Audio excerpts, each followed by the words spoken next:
iSolve Payroll, which is a wonderful app. And we decided to move from Sage Time, which was a timesheet that we had to do more work on in order to get it upgraded and uploaded into our payroll system. So we moved to the timesheet module within iSolve starting March 1st. And the department heads and the employees have been really great to keep that current. We'll process the first payroll from those timesheets for the March 15th payroll. So we will continue to answer any questions, within the departments if they have questions about how to utilize the timesheet module. And then the audit contract has been put into your packet for the audit year for fiscal year 2021. We're continuing with TPSA. So one of the things that we want to continue with TPSA is that we hope that in fiscal year 2022, we will probably do an RFP and have the opportunity to look at possibly changing that audit firm. But we do want to stay with TPSA so that we can ensure that we've got all of the documentation, all of our processes on a calendar. So there are some things that I want to finish before we bring in a new auditor. And then, I'm sorry. Okay. And then the beginning budget preparation, we are having beginning preparations for fiscal year 2022. So Julie has already alerted the department heads to start putting their estimates for their expenditures and their revenues so that we can get those in. I think her deadline is the first April 9th. If I'm wrong, Julie, you speak up. But we're putting together a calendar and we are beginning to do the budget preparations. Julie and I working on indirect and fringe so that we can get that out to the employees to include in their budgets they're putting together for proposed fiscal year 2022. And that's really all that I have unless there are questions that you guys have of me. Thanks so much.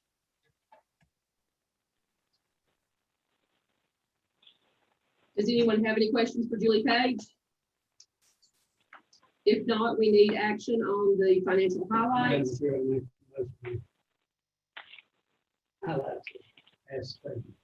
Okay, we have a motion. Do we have a second? Second.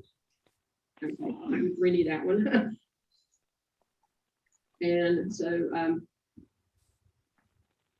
just a little vote thing. So all those in favor of approving that, Dennis? Yes. And I've been notified. I'm sorry? On a meeting. Say what? I'm in a meeting. Oh, you're in a meeting. Okay. Yeah. Jim Blevins, I'm here. are you in favor of approving the financial highlights? Yes. Can you hear me? We can, yes, sir. Can you understand me? Yes. I just had a molar extracted about 2 hours ago. Oh, bless your heart. I'm sitting here bleeding, but I'm still meeting. Oh, bless your heart. Yeah, that's dedication. Bless your heart. Larry Fontaine? Did you say yes, Larry?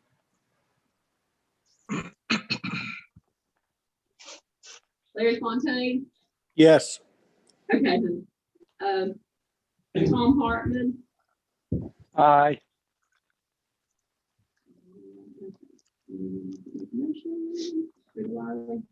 Aye. Doug Matheson? Aye. Robert Neal? Yep. Kelly Mullane? Aye. Bill Osborne? Aye. Kevin Reese? Yes. Johnny Riddle? No. Eddie Settle? Andrew Suits? Yes. Chuck Vines? Yes. Okay, so that motion carries to approve the financial highlights. Now we'll move to the audit contract that was also presented.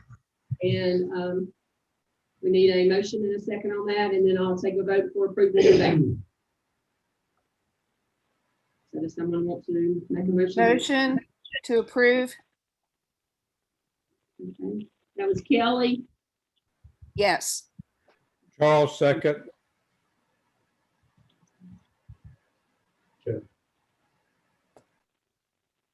Okay, we have a motion and a second, so I'll roll for votes. Dennis Aldridge.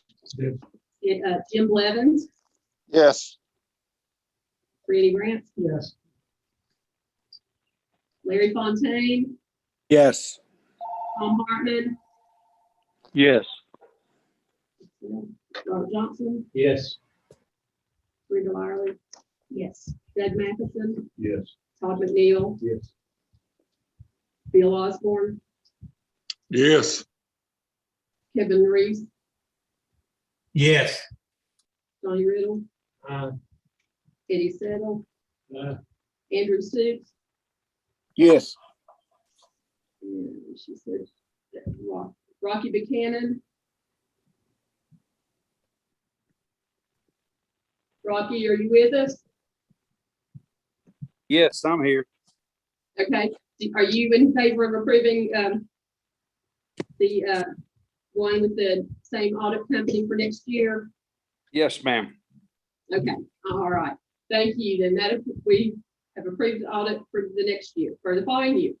Next up on the agenda is the report from Legislative Subcommittee Todd McNeil, and that will require action on the board's part. So we'll let Todd do his little report, and then we'll do the roll call again. So I'll be brief. I trust everyone's done their homework and reviewed their packet. And you can see here the legislative priorities for the coming biennium. I think that's the word we use. That the committee has laid out for our region. We try to have a nice mix of priorities for counties as well as municipalities, and these are largely taken from the State Association of County Commissioners as well as the League of Municipalities. And I think when the time comes that Mr. Vines is going to jump on board with number 4 to advocate for some more funding for municipal streets, repaving specifically. So we had a good Fund. there you go. We had a good committee meeting, and I will try to answer any questions that anybody may have in regards to any of these. And of course, there's people here participating that was also part of that group that can maybe answer as well.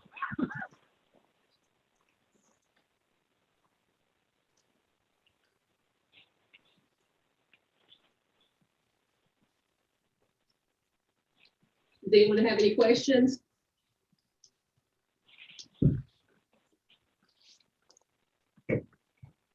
If not, we'll ask for a motion and approve a motion and second on that item for action, and then I'll take a roll call on that one too.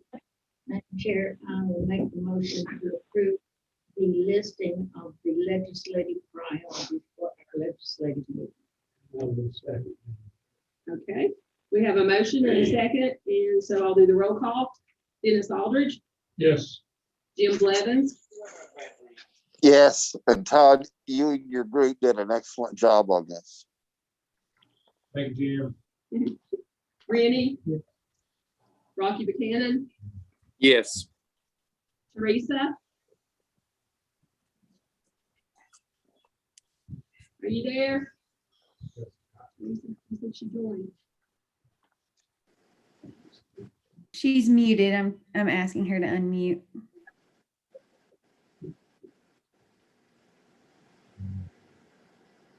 Teresa, can you hear us?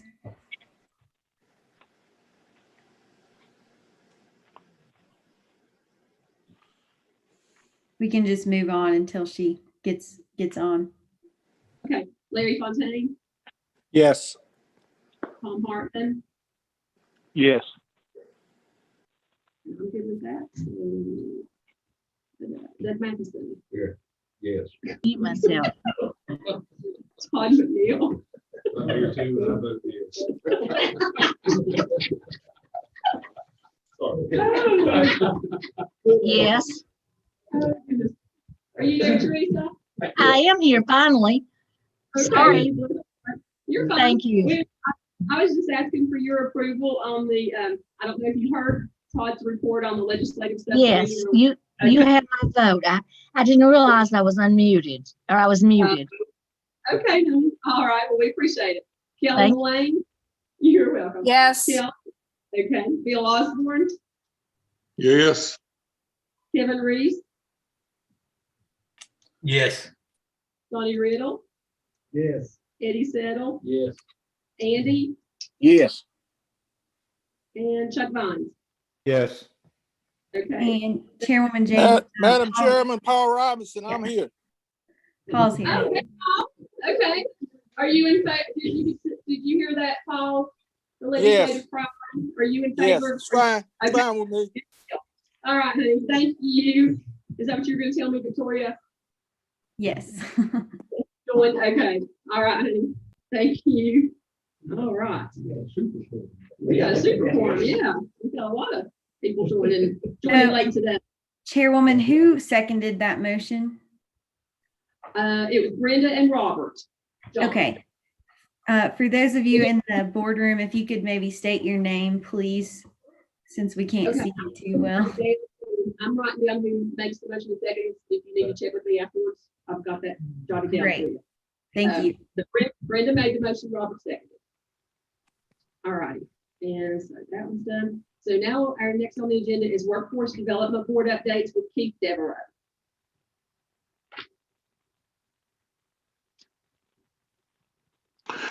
Good evening, everyone. It's a pleasure to be with you tonight.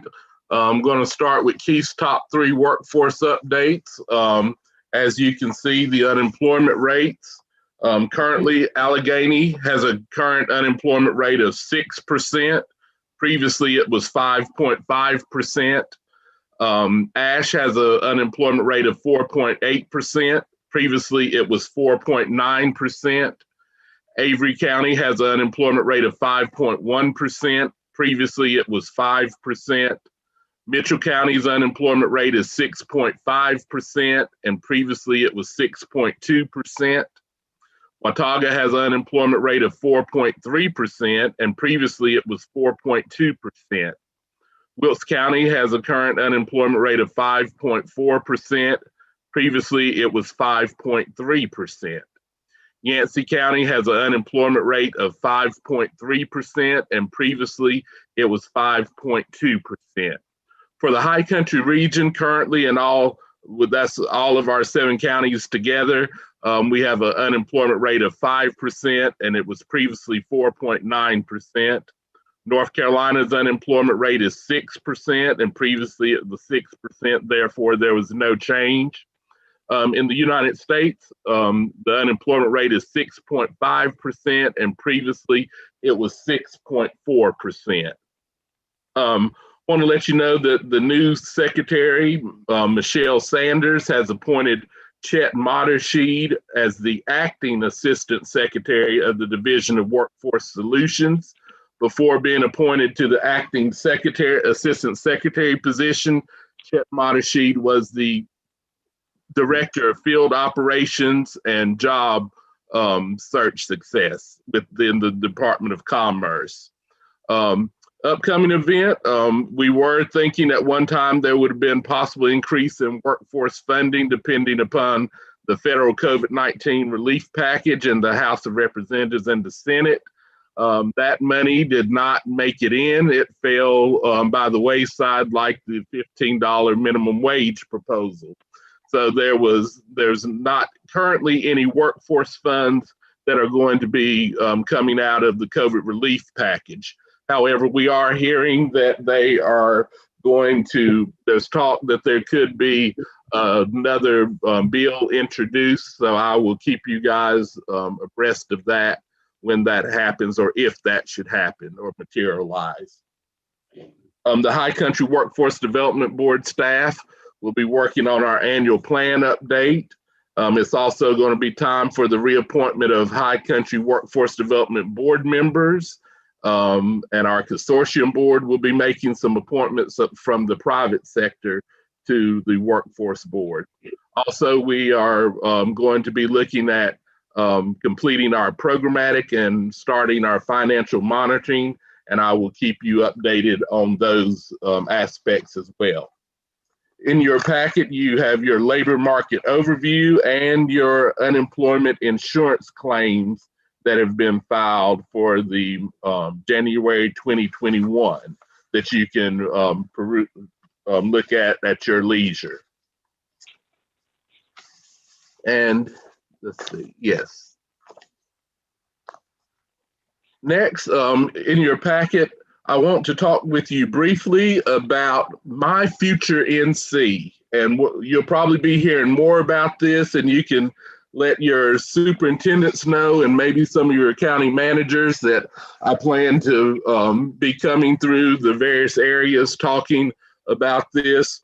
The My Future NC is a state collaborative that was put together, the state committee.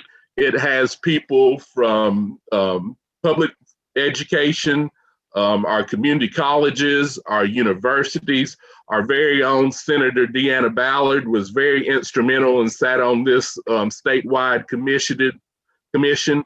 What the purpose of this, and they're going to be asking you all to pass a resolution to support the My Future NC attainment goal. To my knowledge, don't get worried, this is not asking for any money. So this is not going to be hitting your counties for extra money. But the real important part of this whole initiative is by 2030, they have identified that we need to have 2 million more people with advanced degrees past high school and post-secondary. That means that there needs to be, either certificate, associate's degree, or credentials. Employers are finding that they are needing a skilled workforce to meet their needs to be able to compete in the global economy. So what the big importance is right now we stand at 1.3 million. That's 49%. So they're saying that by 2030, that we need to go up to 2 million additional people that will have the educational attainment, that have the knowledge, skills, and abilities to meet the demands and be hired to help business and industry meet their needs. So right now we're at 1.3 million as of today. The goal is by 2030 to increase that to 20 million. If for some odd reason, and we hope that we can help meet this goal, but if we didn't do anything and just stayed on the track we are now with the community colleges and universities training and educating the workforce, we would be at a 400,000 shortfall by 2030. So it is saying that North Carolina recognizes that there is the need for additional education, skills development, and training past the high school diploma, going into post-secondary and credentials and certificates. So the beauty of it is, if we continue on this path, the goal is to get 2 million more people that have the skills, ability, and knowledge to help business and industry. Now, I know you're thinking, well, what's the big thing? If you scroll on through, in your packet, I included the profiles for each county. So you're thinking, okay, this is going to be a board that, they're going to come up with grand ideas. For example, in the profile of Wilkes County, you'll look and you'll notice this commission has already identified what Wilkes County needs to do to help their part in meeting this 2 million goal across the state. So for example, to meet the state goals, Wilkes County needs 53 more ninth graders to graduate within 4 years. That would be the goal of 95% versus 88%. Also, to meet the goal, they need 143 more seniors to complete the FAFSA. That's the, the FAFSA is the document that they apply to get financial aid and money to go to college or to enter into training and all. And also to meet the need, the goal, Wilkes County needs 53 more students to attend school regularly. And that's the goal of 11% chronic absenteeism versus 12%. So I met with Superintendent Mark Bird and highlighted those with him. He says that he and his staff are going to make those part of their current trends.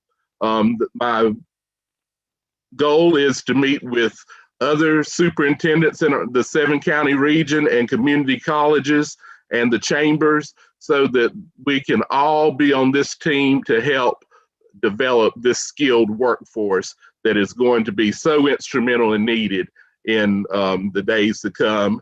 And we're hoping that we will meet this goal, that we will have that 2 million additional qualified skilled workforce by 2030. That is the abbreviated version, and you have that in your packet.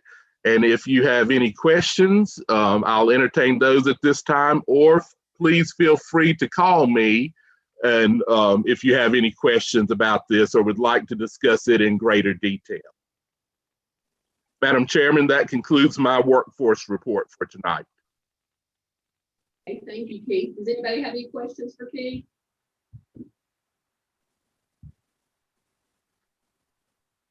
Okay, and looks like we do need to take action on approving this resolution. So, and Madam Chair, if I could say, sorry, the High Country Workforce Development Board, we passed a resolution supporting this same thing. The Chambers of Commerce, they have been asked to do the same thing, and a lot of them are supporting this educational attainment goal by My Future NC. okay, thank you. So do we have a motion in the second? Madam Chair, it's Chuck Bynes. I make the motion we approve the resolution as written. Okay, thank you, Chuck. This is Brenda, I'll second it. Okay, Brenda's gonna second. So I'll go through the list and do a, take it a vote. Dennis Aldridge. Aye. Jim Blevins. Yes. Rennie Brant. Aye. Rocky Buchanan. Yes. Teresa. Yes. Larry Fontaine. Aye. Tom Hartman. Yes. Yes, for me. Robert Johnson. Aye. Doug Matheson. Aye. Todd McNeil. Yes. Kelly Malone. Yes. Bill Osborne. Yes. Kevin Reese. Yes. Johnny Riddle. Aye. Paul Robinson. Aye. Eddie Settle. Andy Sue. Yes. Everybody, so that one's also been approved. All right, so we're moving right along. Next on the agenda, Ombudsman report, annual report from Stevie John. Hi, everyone. Good evening. Can everyone hear me okay? Yes. All right, Yes. perfect. My name's Stevie John. I'm the Regional Long-Term Care Ombudsman with the High Country Area Agency on Aging, for those of you who don't know me. March actually marks 1 year since the long-term care facilities in our country have essentially closed down to visitors. So it's been a challenging year for the Ombudsman program and for everyone, but especially those residents in long-term care facilities. But I think it seems like there's a light at the end of the tunnel. So hopefully 2021 is going to be much better.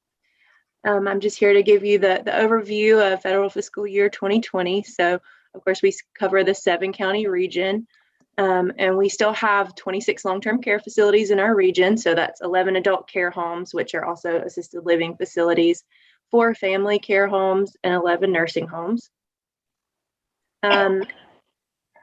There was a total of 72 cases with 114 complaints within those cases filed during 2020. Most of those were resolved at 74. A few were not resolved. So if they weren't resolved, those are typically referred out to a regulatory agency, and 24 were withdrawn for different reasons. If it says they're fully or partially resolved, that means that it was to the resident's satisfaction. So that is our role, is to advocate for residents and to handle their complaints to their satisfaction. The most common reasons that I received complaints during the past year was, number 1, discharge or eviction. So residents that are inappropriately discharged either to the hospital, to their homes, to another facility when they didn't want to leave the facility. So we actually help them appeal that process and try to keep them in their home or in the long-term care facility. That's, I think, across the United States, that's probably the number 1 complaint that ombudsmen deal with, is residents being discharged. Next was response for requests for assistance. So likely that's their call bells not being answered timely. They're not getting help, going to the restroom. They're not getting assistance. Next was personal hygiene. So typically that is they're not getting their scheduled showers. They're not getting assistance with those. They're not being groomed. Their hair's not being cut. So that was certainly an issue at the beginning of the pandemic when a lot of the beauticians couldn't go into the facility. So that was challenging. I received quite a few complaints. Next was food services. So that's typically, the food is cold, the food's just not good. Next was medications. So that could be that their medication was given to them not on time, or they didn't get a medication that they requested, or it was a wrong medication completely. Next was program assistance of facility visitation. So our visits, of course, were down this past fiscal year. Ombudsmen were actually listed as visitors, so we had to go by the same regulations and things that the visitors had to. So that really stopped us from being able to visit facilities. So we had to be creative and get to residents how we could, either through Zoom calls or phone calls. Luckily, last Friday, a memo came out from the Centers for Medicaid and Medicare Services, which will allow us to start going back in to the nursing homes without too much pushback. So that's good. There's definitely a light there. But there were 94 visits, 46 to nursing homes, 42 to adult care homes, and 6 to family care homes. There were 373 advocacy and general activities conducted by the ombudsman. So that's referrals, consults, either with families or with residents or with facilities, doing trainings, working on bigger picture items for residents in long-term care, such as legislation. That's been a big focus this year since we're not as visiting as much, so we're working on those larger scale issues. 6 training sessions were provided to the CACs, which is the volunteer program. I'll talk a little bit more about that in just a minute. 4 in-service training sessions were delivered to facilities. So, typically that number is a little bit higher, but since the ombudsman program was not permitted to go into facilities, that number is down pretty significantly. We like to try to do elder abuse trainings with facility staff, and resident rights are our main trainings that we provide. 3 community education sessions. Typically those are on aging issues and elder abuse prevention.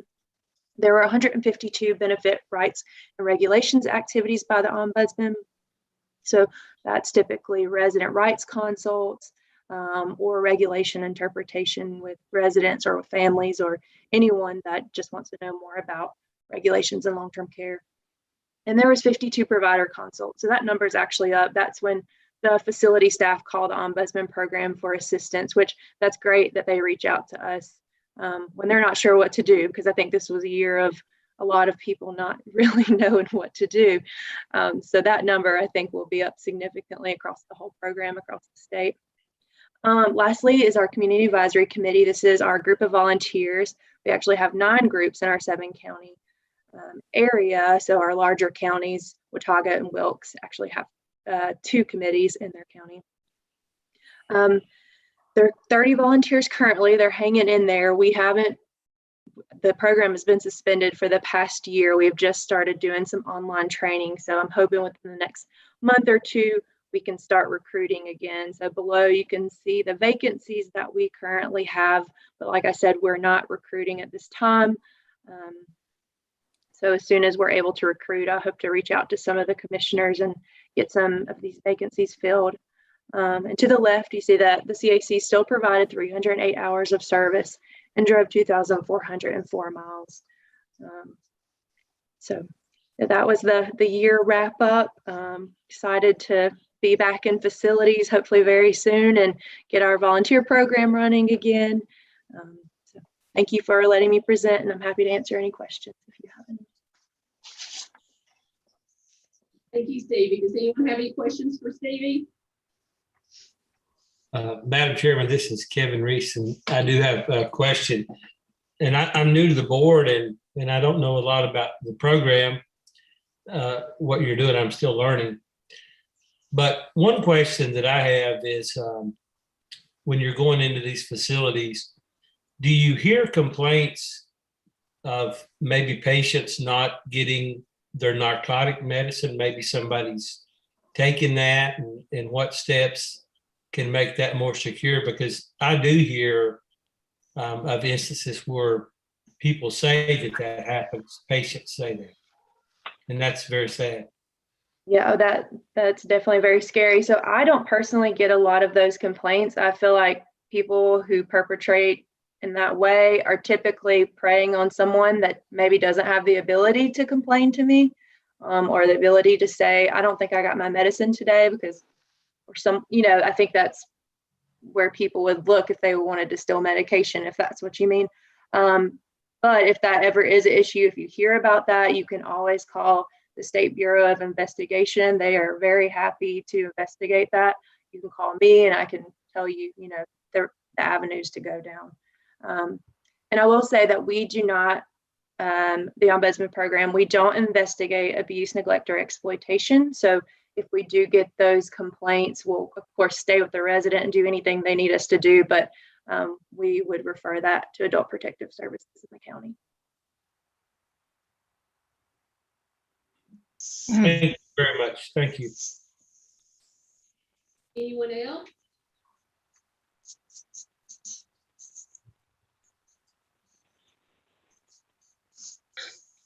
Okay, well, thank you very much, Stevie. That was a very informative update. We really appreciate it.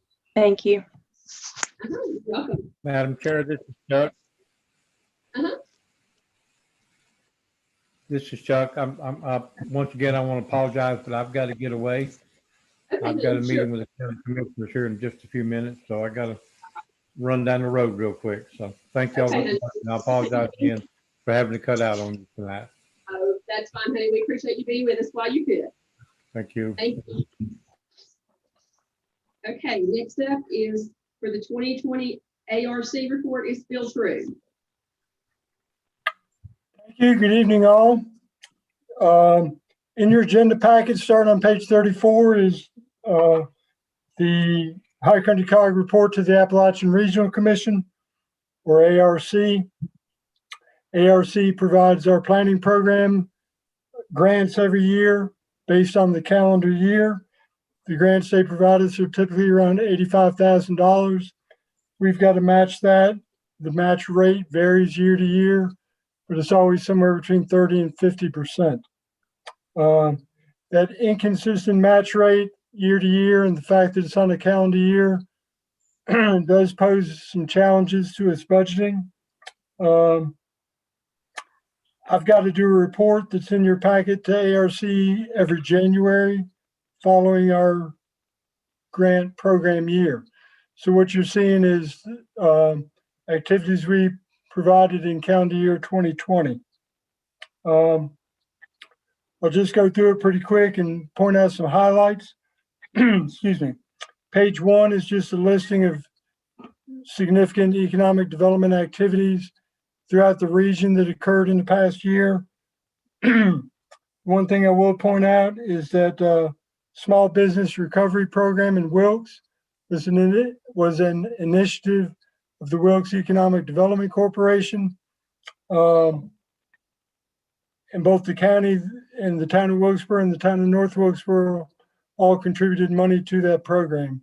What that program does is provide grants of $2,000 to businesses that were impacted from the COVID pandemic, either by their workforce or because of stay-at-home orders. Page 2 is a listing of all the grant applications we worked on outside of ARC applications. A lot of the many typical programs are listed on there: CDBG infrastructure, North Carolina Parks and Rec Trust Fund, for example. I'll point out a couple that are new. The Golden Leaf CBGI, or Community-Based Grants Initiative program. That's that set aside money from Golden Leaf for the Northwest Prosperity Zone. That's a pretty slow process, but they're getting close to making decisions on that. The other program that's new this year that we did a significant amount of work on was the CDBG COVID grants. North Carolina Department of Commerce turned those around relatively quick this year, or quick. So those are the new ones, but that's got a listing of everything we worked on. Page 3 is a bulleted list of planning activities outside of grant administration and application. You'll notice there's a lot of GIS work in there. First 10 years that we were doing GIS work, we did a lot of water and sewer mapping. We've really expanded our expertise in the realm of GIS. Some examples of different projects are fire district mapping and addressing. Page 4 is the ARC applications. ARC in the report wants us to break those out. ARC provides grants to local governments and nonprofits annually. Those types of projects they look at are workforce and economic development. Construction projects, you can ask for $300,000. Non-construction projects, you can request $100,000. That cycle just recently opened for 2021. Pre-applications will be due on April 21st this year. The key on those projects to make them competitive is to be able to demonstrate in the application the likelihood of success or the commitment of jobs. For example, that Ashe County Industrial Park, the county had paid for an economic impact study, so that went a long way in that application. Similarly, the Avery County Chamber of Commerce broadband expansion, we were able to show results of a pretty well participated citizen survey that showed the demand for broadband infrastructure. So those are kind of the keys to get those projects funded. Again, those next cycles open. Pre-applications are due April 21st. Page 4 is just how we're showing how ARC's grant funds were used. Page 5, ARC wants to see how their $85,000 was fit into our overall agency budget. Also on page 5 is some metrics, not just for the Planning and Development Department, but for AAA and workforce also. I will point out we did 32 grant applications last year.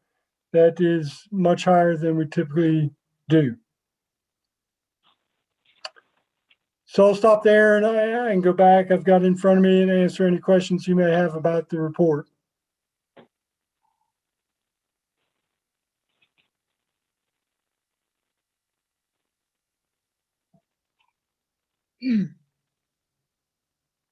Good report. Anyone have any questions for Phil?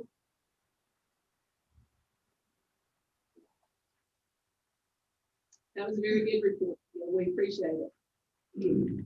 Thank you. You're welcome, honey. Thank you.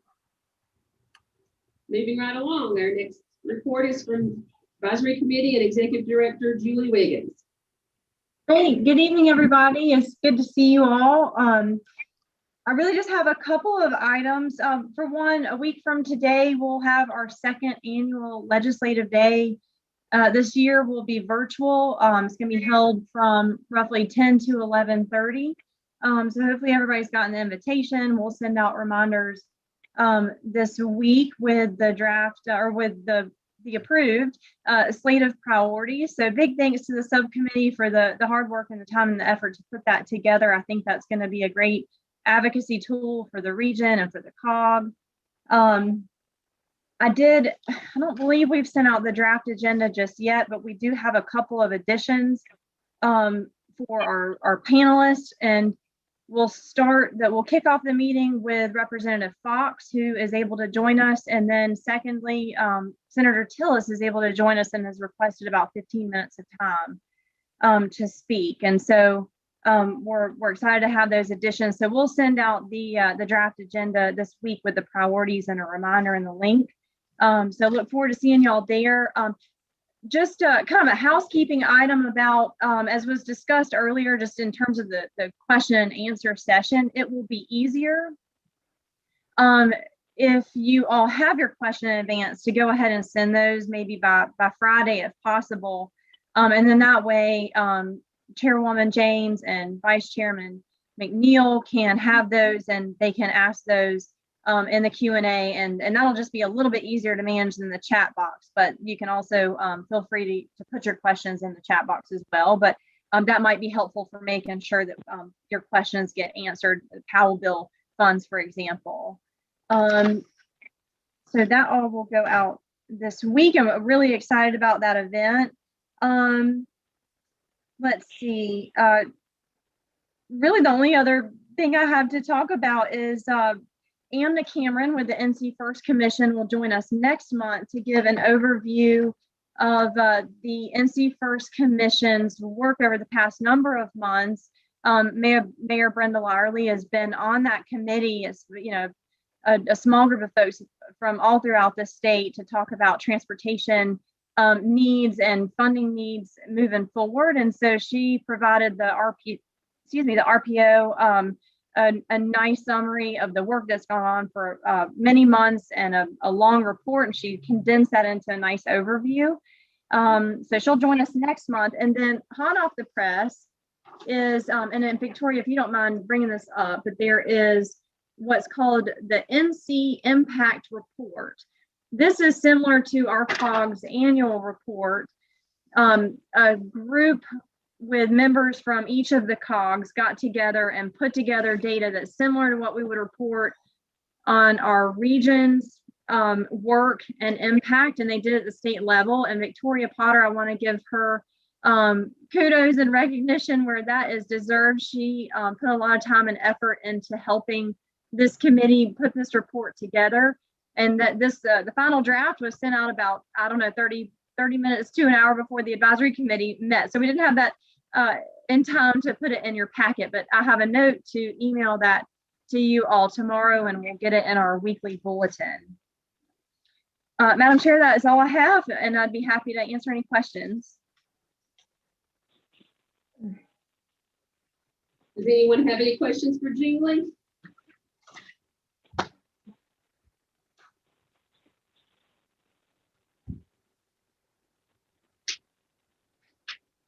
I should raise some quiet tonight. Well, I want you to forget everyone that wants to attend the virtual legislative day next Monday between 10 and 11:30. It was really eventful last year. We had a good showing and everything. We hope to have a good turnout this year. So we hope to see some of you virtually next week. So if there's nothing further with that, we'll ask for board member comment. Chairwoman James, I'm sorry. Do you mind if I interrupt with a couple more things I missed? I'm sorry. You're I had them under the first meeting. I did want to let everybody know that we are well underway with our budget preparation. So I did actually want to ask everybody that, as we've talked about in meetings past, and we discussed in the advisory committee meeting earlier today, and I wanted to just offer the opportunity for any questions or concerns regarding the dues phase 2. And if there aren't concerns, what I think could probably be helpful for your managers is if I sent out, like we did last year, an estimate of the increase and what that would look like for budget conversations.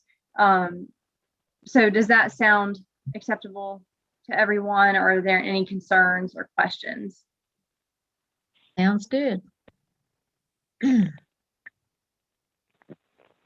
Okay. So we'll be building out the budget. It may be possible that we'll have it ready to present in April. That might be a little bit of a stretch, but if not, it'll definitely be presented in May. And then the one other thing that I was just going to note is that we're well underway with the adoption of the charter. And so we've got 23 passed so far. 22, we have the signed copy. We're waiting on one signature and just a few more. So apologies for the interruption, but those are truly my final comments. Thank you. Okay, that's fine. So do any board members have any comments?